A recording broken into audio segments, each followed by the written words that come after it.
Hi friends, PK ಚಾನಲ್ಗೆ ತಮಗೆಲ್ಲರಿಗೂ ಸ್ವಾಗತ. ಇವತ್ತು ನಾನು ಚಿಕನ್ ಕರಿನ ಮಾಡೋದು ನಿಮ್ಮ ಜೊತೆ ಶೇರ್ ಮಾಡ್ಕೊಳ್ತಾ ಇದ್ದೀನಿ.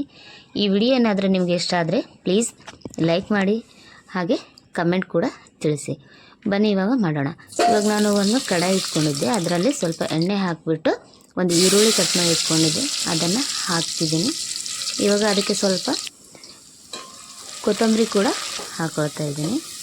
ಇವಾಗ ತೊಳೆದಿಟ್ಕೊಂಡಿರುವಂಥ ಚಿಕನ್, ಅಂದರೆ ನಾನು 1 kg ಚಿಕನ್ ಮಾಡ್ತಾ ಇರೋದಿಲ್ಲ. ಇವಾಗ ಚೆನ್ನಾಗಿ ತೊಳೆದಿಟ್ಕೊಂಡು ಇದಕ್ಕೆ ನಾನು ಸ್ವಲ್ಪ ಅರಿಶಿನ ಹಾಕ್ಕೊಂಡಿದ್ದೀನಿ, ಹಾಗೆ ರುಚಿಗೆ ತಕ್ಕಷ್ಟು ಉಪ್ಪು. ಇವಾಗ ಎರಡು ಮಿಕ್ಸ್ ಮಾಡ್ಕೊಳ್ತಾ ಇದ್ದೀನಿ. ನೋಡಿ, ಮಿಕ್ಸ್ ಆದಮೇಲೆ ಸ್ವಲ್ಪ ಹೊತ್ತು ಕುದಿಸಿಬಿಟ್ಟು, ಇವಾಗೆಲ್ಲ ಕುದ್ದಾಗಿದೆ ನೋಡಿ ಯಾವ ರೀತಿ ಬಂದಿದೆ ಅಂತ. ಈ ಒಂದು ಟೈಮಲ್ಲಿ ನಾನು ಸ್ವಲ್ಪ ಶುಂಠಿ ಬೆಳ್ಳುಳ್ಳಿ ಪೇಸ್ಟನ್ನ ಹಾಕ್ಕೊಂಡು ಅದಕ್ಕೆ ಮಸಾಲ ಬಂದು ಚಿಕನ್ ಮಸಾಲ ಹಾಗೂ ಗರಂ ಮಸಾಲ ಕೂಡ ಹಾಕ್ಕೊಂಡು ಇವಾಗ ಚೆನ್ನಾಗಿ ಮಿಕ್ಸ್ ಮಾಡ್ಕೊಳ್ತೀನಿ. ಇವಾಗ ನಾನು ಟೊಮೆಟೊ ಮತ್ತು ಕೊತ್ತಂಬರಿಯನ್ನು ಈಗ ನಾನು ಇದನ್ನು ರುಬ್ಕೊಳ್ತೀನಿ. ತುಂಬಾ ಇದು ಮಾಡ್ಕೊಳ್ಳಲ್ಲ, ನಾನು ಸ್ವಲ್ಪ ಗರಿ ಗರಿಯಾಗಿ ರುಬ್ಕೊಂಡು ಇಟ್ಕೊತೀನಿ. ಅದನ್ನು ಇವಾಗ ಚಿಕನಲ್ಲೇ ಹಾಕ್ತಾಯಿದ್ದೀನಿ ನೋಡಿ.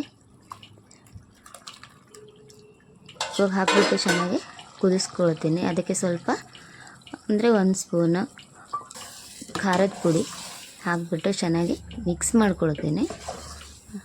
ಮಿಕ್ಸ್ ಆದಮೇಲೆ ಮತ್ತೆ ಒಂದು ಸ್ವಲ್ಪ ಹೊತ್ತು ಕುದಿಯೋಕೆ ಬಿಟ್ಟಿರ್ತೀನಿ. ಅಂದರೆ ಗ್ಯಾಸ್ನ ಸ್ಲೋ ಆಗಿ ಇಟ್ಕೊಂಡಿದ್ದೀನಿ, ಮೀಡಿಯಮಲ್ಲಿ ಇಟ್ಕೊಂಡಿದ್ದೀನಿ. ಇವಾಗ ನೋಡಿ ಚೆನ್ನಾಗಿ ಕುದ್ದಿದೆ ಇದು.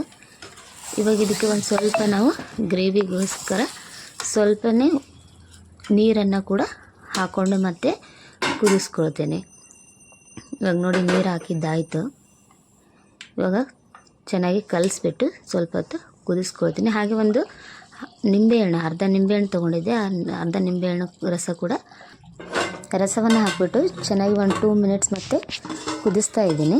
ಇವಾಗ ರೆಡಿಯಾಗಿದೆ, ಕುದಿಸಿದಾಯಿತು. ಫೈನಲಾಗಿ ಈ ಥರ ಕಾಣಿಸ್ತಾ ಇದೆ. ತುಂಬ ಅಂದರೆ ತುಂಬಾ ಚೆನ್ನಾಗಿ ಬಂದಿದೆ ಕರಿ ನೋಡಿ. ಇವಾಗ ಊಟಕ್ಕೆ ಸರ್ವ್ ಮಾಡ್ತೀನಿ. ಈ ವಿಡಿಯೋ ಏನಾದರೂ ನಿಮಗೆ ಇಷ್ಟ ಆದರೆ ನನ್ನ ಚಾನಲ್ನ ಸಬ್ಸ್ಕ್ರೈಬ್ ಮಾಡ್ಕೊಳ್ಳಿ, ಹಾಗೆ ಶೇರ್ ಕೂಡ ಮಾಡೋದನ್ನ ಮರಿಬೇಡಿ. Thank you.